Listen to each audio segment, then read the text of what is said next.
Bonjour, c'est Philippe Giraud pour un dernier tutoriel sur la création d'un thème WordPress from scratch, c'est-à-dire en partant de rien, en partant de fichiers vides. On a déjà fait plusieurs étapes. La création des fichiers, le lien entre ces fichiers, la déclaration du fichier style pour déclarer le thème vis-à-vis de WordPress, et puis quelques instructions pour faire le lien avec les données et afficher quelque chose. On était donc arrivé à cette vision des choses, c'est-à-dire une page sans aucun style puisque c'est pas le sujet du tuto, mais on allait récupérer les articles, un premier article, un deuxième article, et on raccrochait une sidebar par défaut qui porte mal son nom puisqu'elle n'est pas sur un côté mais elle est en dessous puisqu'on n'a pas fait de mise en forme. C'est ce que je vous explique dans le tuto précédent. Aujourd'hui on va rajouter 2-3 trucs dans le code parce qu'il y a des choses à préciser.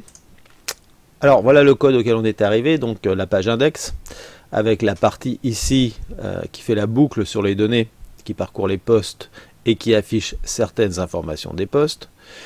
On avait rajouté ensuite le lien vers le header pour afficher un header personnalisé, le footer personnalisé et donc la sidebar qui s'affiche donc après les articles. Vous voyez pourquoi, c'est l'ordre du HTML qui dit ça. Je vais rajouter deux petits trucs déjà, même s'ils ne vont pas nous servir dans la démo, mais parce qu'il faut les mettre. C'est premièrement au niveau du header. Ici, on est censé mettre ici une instruction, donc c'est du PHP, qui s'appelle wp-head. Alors si je vous disais qu'elle ne va pas nous servir, c'est parce que ici dans la démo j'utilise pas de plugin, mais voilà, il faut comprendre que c'est un point d'accroche ici dans WordPress pour que WordPress puisse venir dans certains thèmes accrocher un plugin à cet endroit-là, c'est-à-dire très haut dans la page. Donc c'est juste un point d'entrée, c'est une fonction, il n'y a pas de paramètres, il suffit de déclarer ça juste avant le head. C'est documenté dans le codex, hein, c'est expliqué tout ça en détail. Pour que vous soyez, comme on dit, widgetisable, c'est-à-dire vous puissiez accrocher des widgets dans l'écran d'administration des widgets. Et que donc surtout les widgets standards qui sont proposés par les éditeurs fonctionnent avec votre thème. Donc ça c'est pour le header et on a exactement la même problématique sur le footer. Alors ça se positionne juste avant la fin du body, hein, donc vraiment à la fin. Ici, même principe. Alors c'est pas la même fonction, c'est WP footer.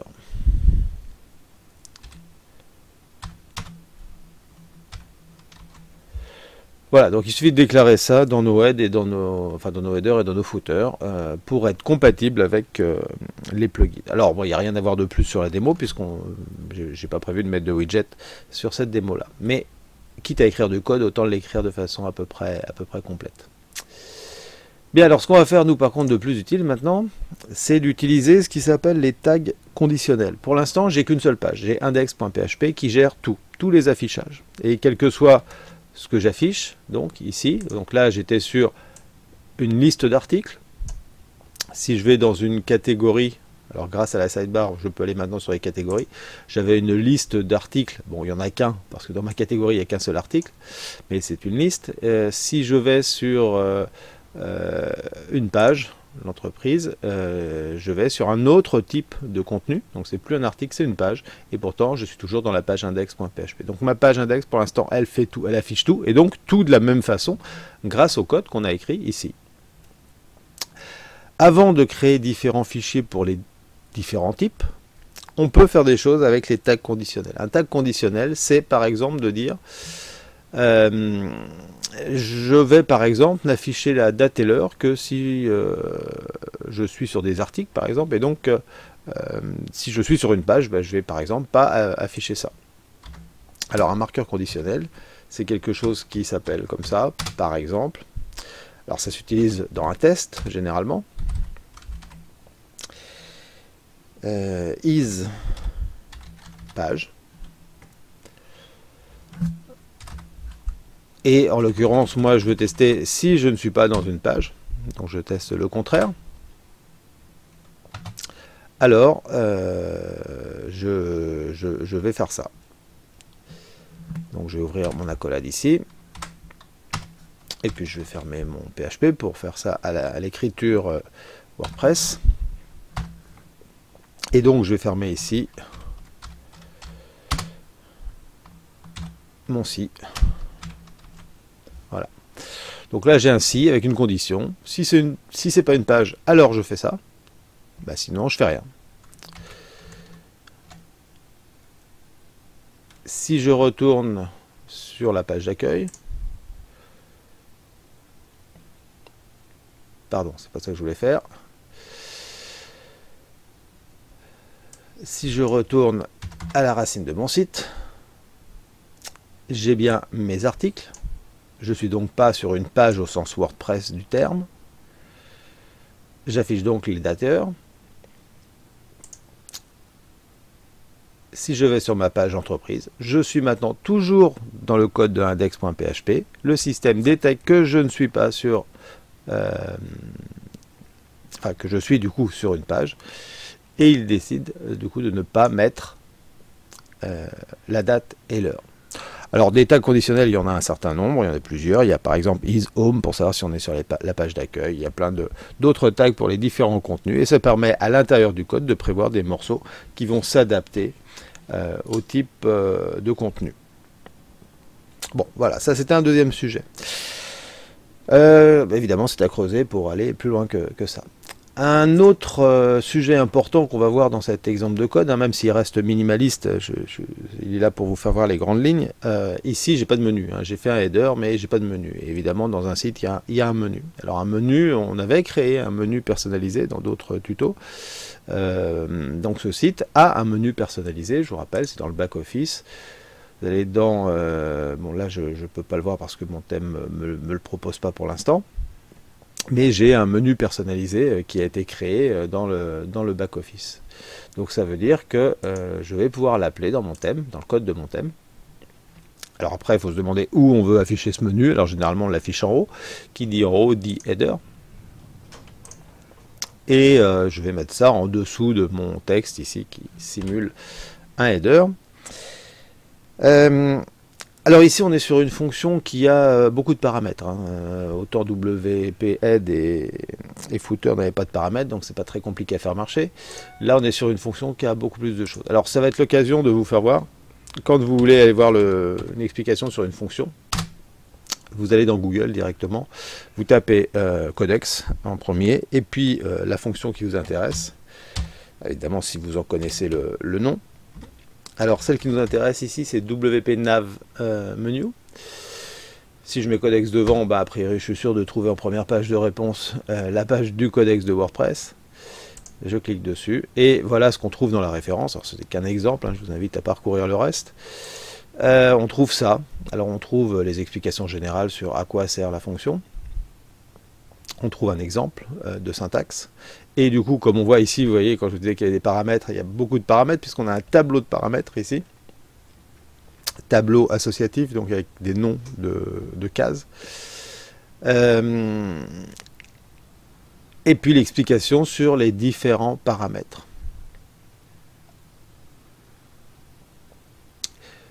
Voilà, alors, moi, ce qui va m'intéresser, c'est...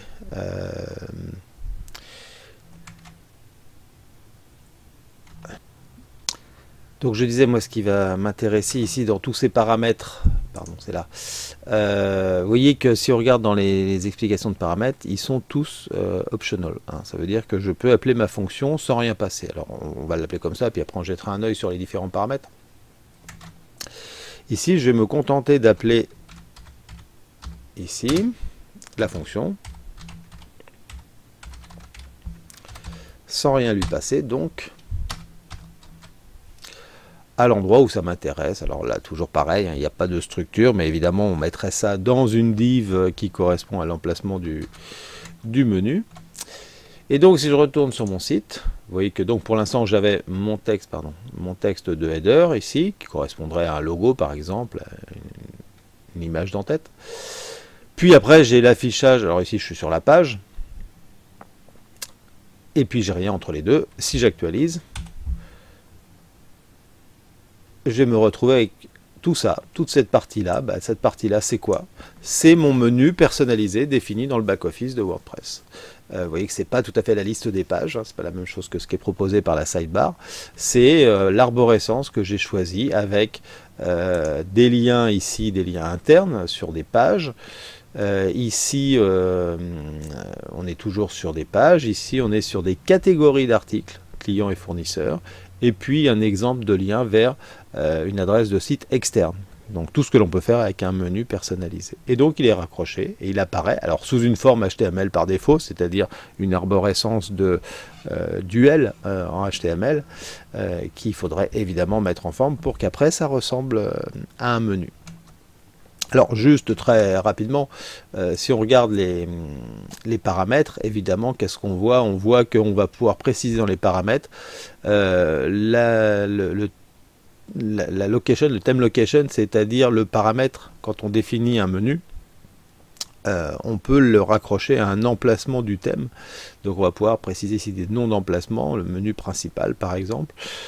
On va pouvoir préciser les containers, le type de container, si c'est div, classe, identifiant ou autre, comment on s'arrange pour faire le lien avec tout ça. Et puis on peut même préciser les types de balises qui vont être générées à chaque option. Alors à chaque fois c'est les valeurs par défaut qui sont précisées dans l'exemple de syntaxe. Donc si on met rien, ça veut dire que ça fait ça. Et si on veut autre chose avec des informations particulières, des attributs particuliers sur les balises, on peut en effet le passer dans un paramètre. Bon, je vous invite à lire les explications qu'il y a après et à regarder les exemples un peu plus bas. C'est très intéressant pour s'en servir réellement. Voilà, le dernier sujet que je mettrai dans ce tuto, c'est de vous faire voir après, une fois qu'on a compris ça, que il est assez facile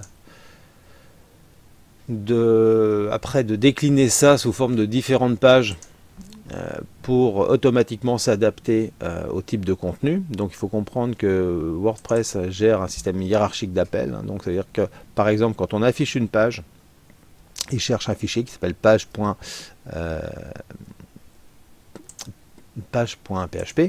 et s'il ne trouve pas, il prend index. On est dans ce cas-là pour l'instant. Pareil pour article, quand on veut afficher un article, il va chercher single, et s'il ne trouve pas single, il va prendre index aussi. Et pareil pour tous les types de contenus. Donc ce que je vais faire ici, c'est que je vais prendre ma page index, je vais me contenter de la dupliquer ici, je vais l'appeler single, je vais l'éditer. Et je vais donc là, c'est une page spécifique pour l'affichage d'un article. Ici, je vais mettre, simplement pour qu'on voit qu'il se passe quelque chose, je vais mettre un texte avec une div. C'est juste pour faire apparaître quelque chose. Un affichage détaillé d'articles.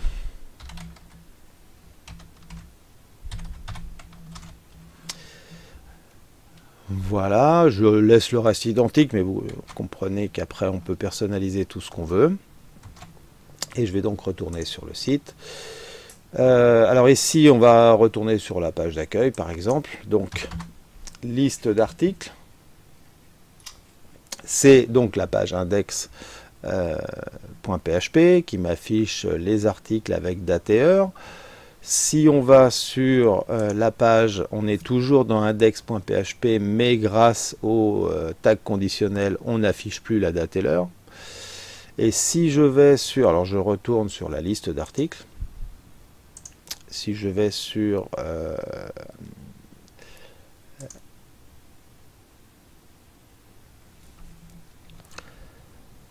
et donc si je vais sur l'affichage d'un article, je devrais afficher ma page single.php. Alors le problème c'est que là j'ai pas de lien pour aller sur un article. Il faudrait par exemple que je rende cela cliquable. Alors il y a une autre solution, c'est de comprendre l'URL rewriting de WordPress qui va me permettre en tapant plantation en Asie, je l'ai là.